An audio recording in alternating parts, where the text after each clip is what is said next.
they tapped the senator's phone and now the receipts are out. Also heard them said, and I just wrote it down because I wanted to be sure I heard it correctly. I've heard them say that Joe Biden never targeted his political enemies. Joe Biden never directed his attorney general to target his political opponents. That's interesting, because I could have sworn that yesterday we learned that the FBI tapped my phone. Let's look at it. We've got a list. Tapped my phone, tapped Lindsey Graham's phone, tapped Marsha Blackburn's phone, tapped 5 other phones of United States senators.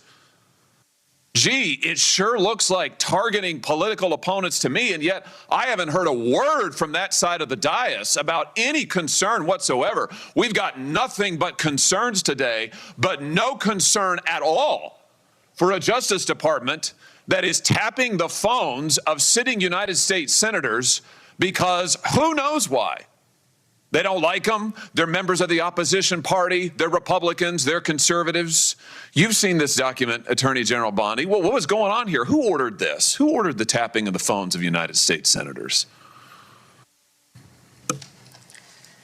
Senator Hawley, I cannot discuss the details of that right now for very good reason. You're going to do a thorough investigation into this, I trust. Is that correct? We will be looking at all aspects of this, and I have talked to Director Patel at length about this. And you're going to figure out who was involved in this, who signed off on. Yeah, she's going to figure out all that. There it is. Josh Hawley straight up asking, who ordered the tapping of us U.S. senators, huh? That's not a conspiracy theory either. That's not internet gossip. That's a sitting U.S. senator pressing the attorney general under oath. And you notice her face. She's not dismissing it. Excuse me. Woo! I know we allergic to the BS. Yeah, you notice her face. She's not dismissing it whatsoever. She's calculating her words. That tells you everything. But Hawley, he didn't stop there. He actually widened the scope. Play. Senate Judiciary Committee member just stepped out of that hearing. What did you hear from Dan Bongino and the FBI last night on this? Well, what I know, Bill, is that they targeted the DOJ, the Biden DOJ specifically targeted a group of us. They asked for our call records so they could see who we talked to, who called us. I believe also track our location over a period of days. This is outrageous. I mean, this is really unbelievable. It's blatantly unconstitutional. It's a violation of the First Amendment. It's a violation of the separation of powers. And it also goes to show you the extent to which the Biden administration was so corrupt, using the FBI to target their political enemies. And let's not forget, they didn't just do it to senators. They did it to school board parents who went and spoke up at those school board meetings. They did it to 92 conservative organizations, including Charlie Kirk's Turning Point USA. They tried to recruit spies into Catholic parishes. That's the kind of people we're dealing with here. Bill, we need a total investigation, a thorough investigation into everybody who was responsible. And I think there needs to be prosecutions. Okay. You see the pattern? It's not just about senators, parents at school board meetings, pro-life activists, Catholic parishes, Turning Point USA, every single one labeled as suspicious for daring to push back against the narrative. They call it oversight. I call it targeting. And here's where the receipts come in. Boom, boom, boom. Me, I'll bring to the screen and boom, boom, boom. Ron Johnson puts it on the screen. An FBI memo. 9 senators listed by name. Cast assistants. That's bureau talk or bureau language for pulling phone data. I just learned. Call logs, metadata. They want to call it routine. Since when is subpoenaing your political opponent's phone history just routine? And if you thought Bondi was going to back down, hey, watch this. Was she? Senator Schiff, was she if right? you worked for me, you would have been fired because you were censured by Congress for lying with your We can stipulate to Damn. you can stipulate to all your personal attacks on the Democratic members of the committee. personal attacks. You've been attacking my FBI director. You've been attacking my office. You've been attacking. But what we're interested in, borders are. What we're interested in is the answer to these oversight questions. You want your you were asked by my colleague. You were asked by my colleague. Attacking good people. Regular order, Madam Chair, so I can ask a question. You were asked by my colleague from Vermont Was she? Senator Schiff. Now Was she? she turns the fire back on Adam Schiff. Schiffke. Calls out his censor, points straight at him. You don't get to sit here and grandstand, basically. Whenever you think of Bondi, that's not the voice of someone running scared, if you ask me. That's the voice of someone saying, I've got more cards to play. Meanwhile, the media's reaction, predictable. Hi there, everyone. It's 4 o'clock in New York. It wasn't the first lie ever told before the United States Senate, and it certainly won't be the last. But what Attorney General Pam Bondi said before the members of the Senate Judiciary Committee this afternoon may very well go down as one of the most brazen, most shameless, most verifiably false statements ever uttered in that setting. Quote, the two-tiered system of justice is over.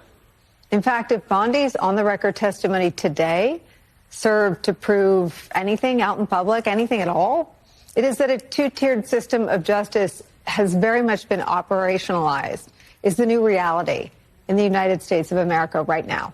Just ask former FBI Director Jim Comey, whose recent federal indictment, initiated mere days after a public pressure campaign, was a frequent topic of inquiry this afternoon. Again and again and again, Bondi refused to answer questions on the matter, questions about Eric Siebert. He's the now former U.S. Attorney for the Eastern District of Virginia. He was forced to resign after he concluded that there was not sufficient evidence to indict Jim Comey, and questions about potential coordination between Donald Trump and the Department of Justice. Watch. The night before James Comey's indictment, you had dinner with the President of the United States. Pretty intimate group. Actually, there were a lot of people there that night. That's a great picture. Was James Comey discussed at that dinner? I love that picture. That's a great picture. And there were a lot of people there that night. I think the entire cabinet was there. Did you discuss James Comey with the President of the United States? He was sitting just to your left. Well, 2 seats down, yes. 2 seats down. And I am not going to discuss any conversations I've had or not have with the President of the United States. Because the American public is entitled to know, Madam Attorney General. The entire cabinet was at that dinner. Whether you took instructions from President Trump after he told you very directly to indict James Comey, which is weaponization of the Department of Justice. Her refusal to answer legitimate questions, and if anything, to seem to make a mockery of the setting and the body itself, and to refuse to address those questions regarding ongoing controversies at the Department of Justice wasn't just focused on the Comey prosecution. It extended to the latest reporting on Donald Trump's border czar, Tom Homan, and allegations that he accepted $50,000 in cash from undercover FBI agents last year. What became of the $50,000 in cash that the FBI paid to Mr. Homan in a paper bag, evidently?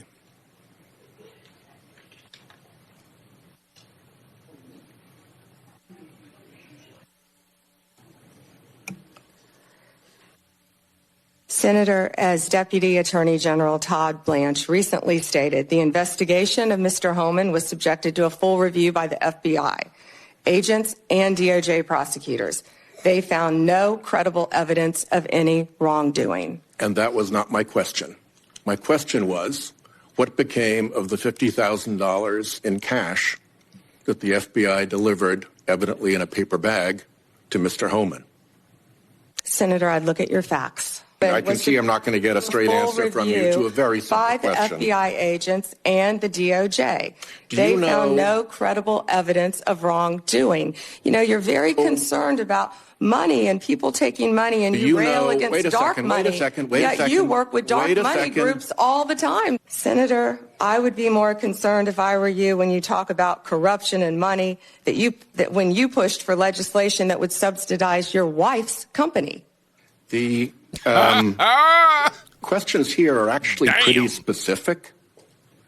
So having you respond with completely that face right there. Hold on.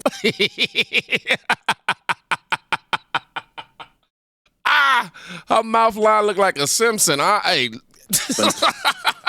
far-right internet talking points really is not very helpful here. Another exhausting non-answer, seemingly read from some sort of opposition research book that didn't meet the caliber of something on a congressional campaign, from a sitting attorney general today, who was far more concerned with launching those ad hominem attacks on Democratic lawmakers exclusively, the ones asking the tough questions, than she was in doing what her job says she should do, which is answer questions in that setting, and what she said she would do, which is to end a two-tiered system of justice. It's MSNBS, as I like to call it, runs interference. Two-tiered justice system. I can't even talk. Political show trial. Think about it.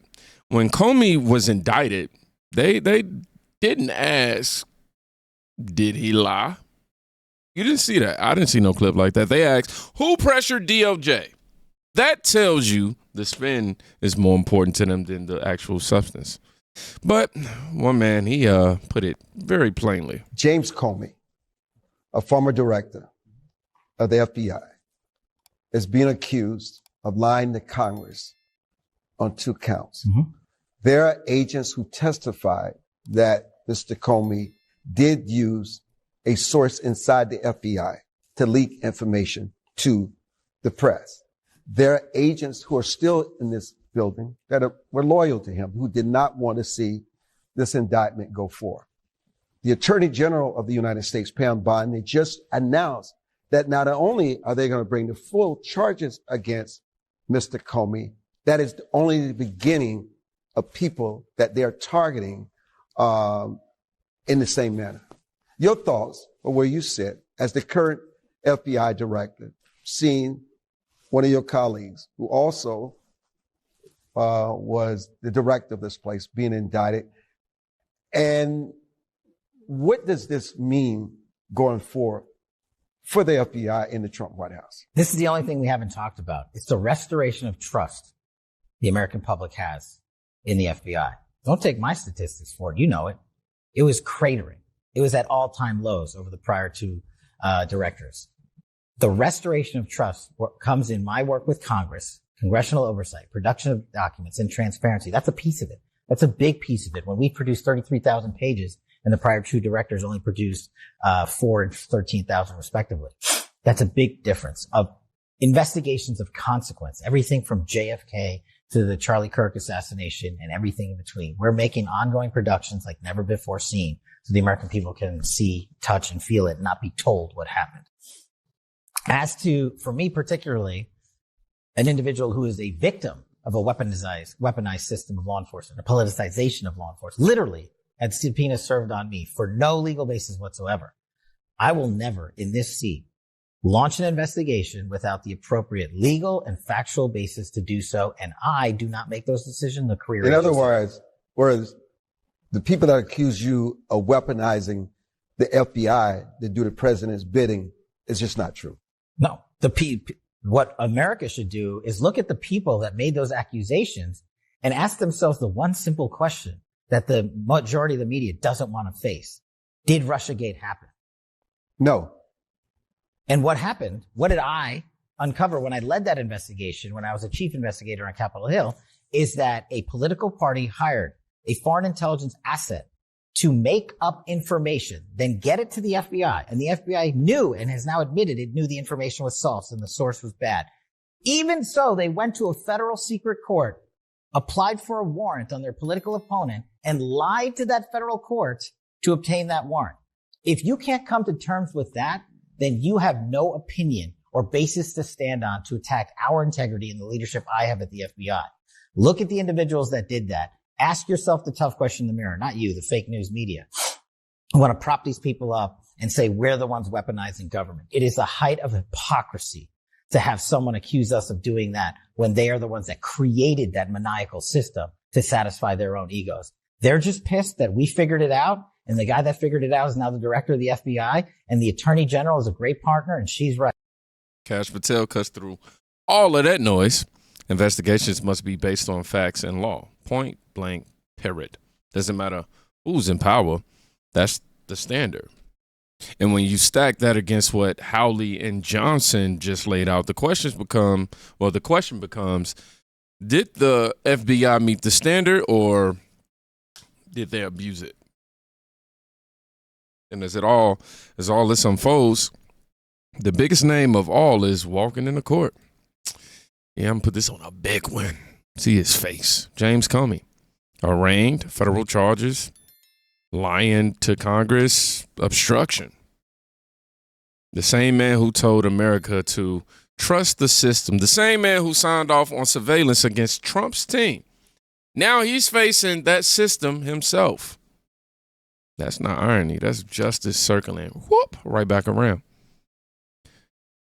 This is bigger than one senator, y'all. Bigger than one hearing.